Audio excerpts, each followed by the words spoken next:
Eulogy for the absurd. My thoughts and friends were out to lunch, but not enough, like burros at a keyboard. I believed I had the taste for self-inflicted gunmetal, and I thought I hit my mark. But it was starter pistol aim, so I never missed. Nor was I ever out of breath or blown away.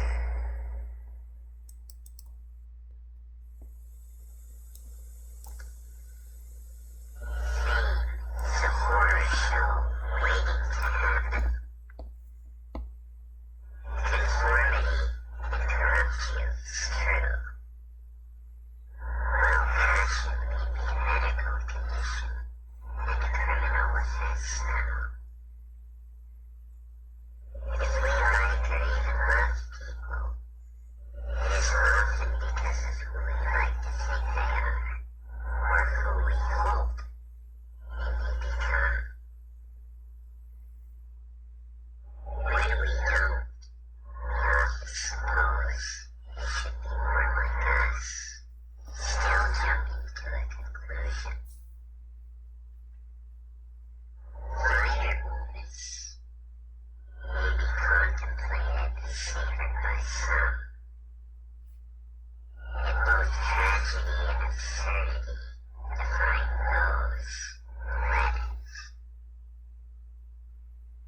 To repeatedly expect or give apologies for inspiration means you're a poor critic or an apologist, and less of an artist.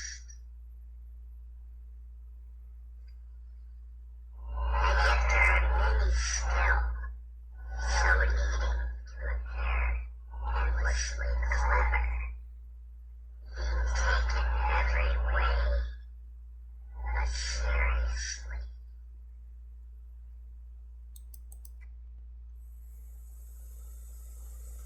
Just relax and feel safe in the homeland. We don't need activists here, because our freedom fighters all go overseas. We are patriotic. We don't live in a dictatorship, but we favor public monitoring. We don't censor, but we do know good taste and expect manners, okay? We don't torture, but we use non-lethal weapons, understand? We have our sources, and that is all you need to know, all right? We are fair, and we have a graduated system of criminality, from general inquiry to person of interest, then suspect, then perpetrator, finally the criminal. So as long as those asked comply with our processes for public safety and answer all questions and don't look too nervous or contemptuous, we may not be suspicious of them, unless, of course, they are too friendly. If they make officials nervous, they will be deemed a threat. Then justified force will be used, and they'll be dead.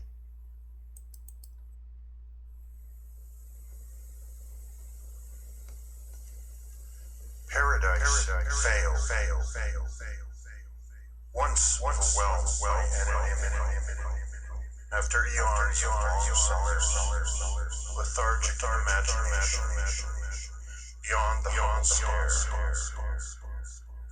a singular ghastly, ceasing existential collisions in the dark. And then the hope of magic was demystified by electricity. I have been told by some, God behind tenure and authority, then hope for immunity and mystery, after self-fulfilling prophecies have failed, while speaking directly red ink. For some, this explains the need for repetition and loyalty, and also why God loves his echoes, allows prophets to be slain, blames and blames Lucifer for pointing out the obvious.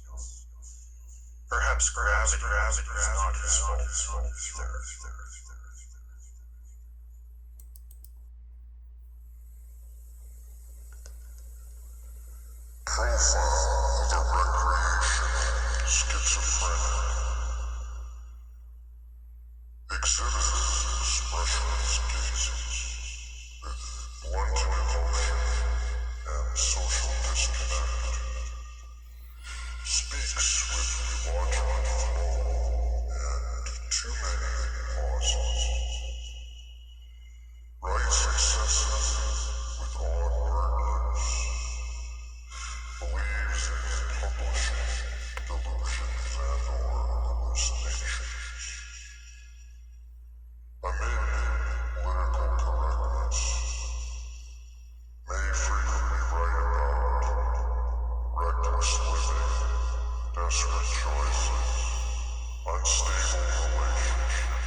Still, practices good hygiene, observes traditional family norms, works regular hours, has a nice marriage, owns property, pays taxes, and obeys authority.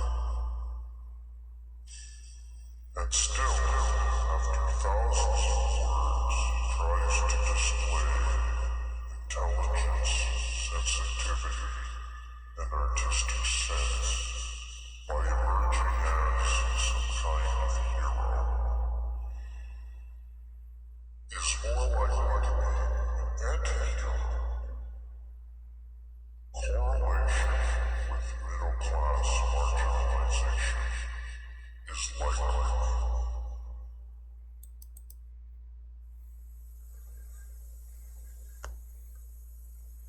Starry evening, northern hemisphere. Cool stars cluster, sky-clad in homogeneity and sensuous gravitation. None twinkling alone. And within the ether, no currents of boils begin to move.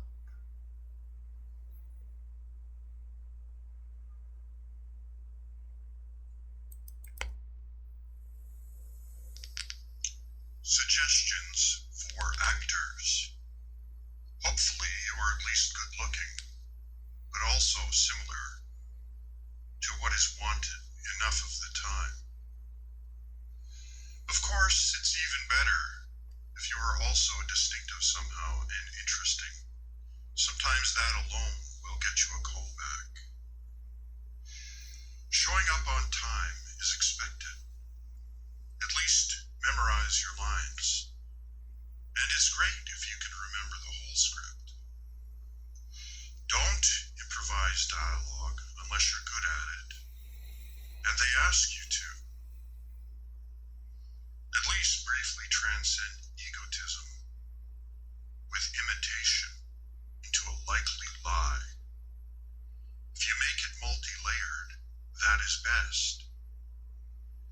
If you cannot do all of this well, the only ones who will want to see more of you are your family, some friends, and those who benefit from lying to you more than you are lying to yourself about acting. And if you want to send a message these days, try a text.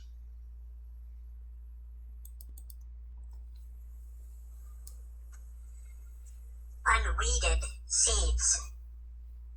Many plants simply start as seeds, yet some just end up like weeds. Some even once hope to see themselves as tall as a tree. There are odd ones born as spores.